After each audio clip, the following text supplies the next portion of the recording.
C'était comme ça samedi après-midi à la médiathèque La Pléiade. La fête des jeunes a fait son grand retour à Rumba, un retour à la normale après 2 ans de Covid. Ce qui est intéressant, c'est que le service jeunesse avec la médiathèque, donc des collègues d'autres services de la ville, entre autres j'ai cité la médiathèque, on arrive à organiser, à mettre en place un événement qui s'adresse aux jeunes.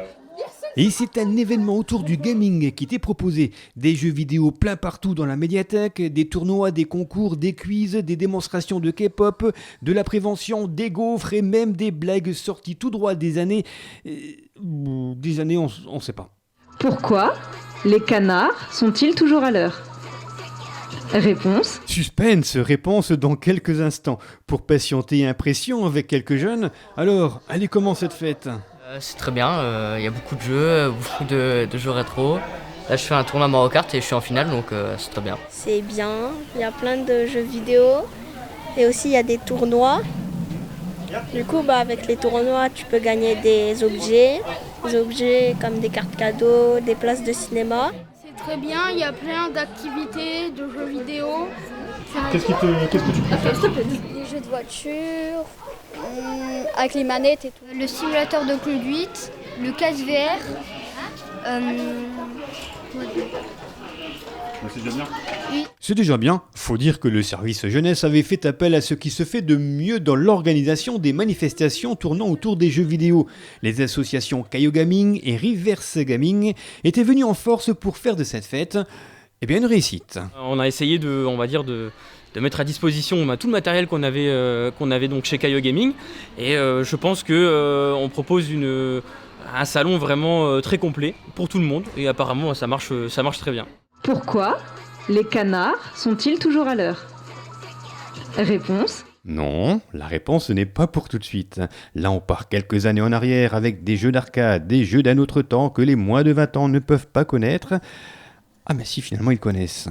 Ça marche toujours autant, il y a de plus en plus de monde qui s'intéresse au rétro gaming, donc à tout ce qui est vieux jeux vidéo justement, et en même temps il y a aussi énormément de monde qui joue aux jeux de maintenant, donc du coup sur ce genre d'événement on peut associer les anciens jeux, les nouveaux jeux, réunir toutes les générations, réunir les familles surtout, parce qu'il y a beaucoup de monde qui vient avec les enfants peuvent découvrir des très très vieux jeux, et puis les parents peuvent jouer à des jeux un peu plus récents qu'ils ont connus plus récemment justement. Et des parents, justement, il y en avait samedi, des parents qui s'inquiètent parfois et à juste titre de voir leurs gamins passer des heures scotchés à leur console. Alors on passe directement à la minute prévention. Les jeux vidéo, c'est bien, mais faut pas en abuser. Nous, on pense que c'est un vecteur social très fort. Ça peut être une très bonne chose. Ça ouvre même des voies professionnelles. Mais bien sûr, comme toute chose, il ne faut pas en abuser. C'est à faire avec modération, comme toute chose. À consommer avec modération, finalement, c'est un petit peu comme les blagues de Julie. Non, toujours pas de réponse. On poursuit cette fête des jeunes. La vision que vous auriez, avec à peu près 0,80 grammes. Et on poursuit avec ces animations de prévention sur les risques liés à la consommation abusive d'alcool avec la Croix-Bleue. Avec ces initiations aux gestes qui sauvent par l'Ordre de Malte. Et avec ses démonstrations de K-pop par l'atelier animé par Lauriane.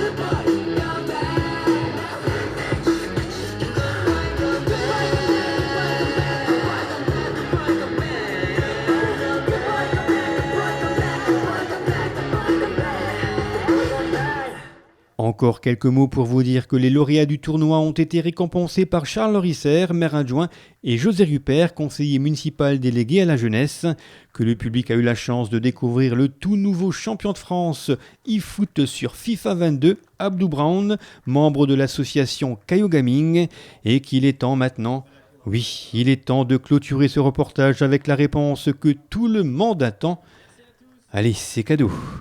Pourquoi les canards sont-ils toujours à l'heure ? Réponse. Parce qu'ils sont dans les temps.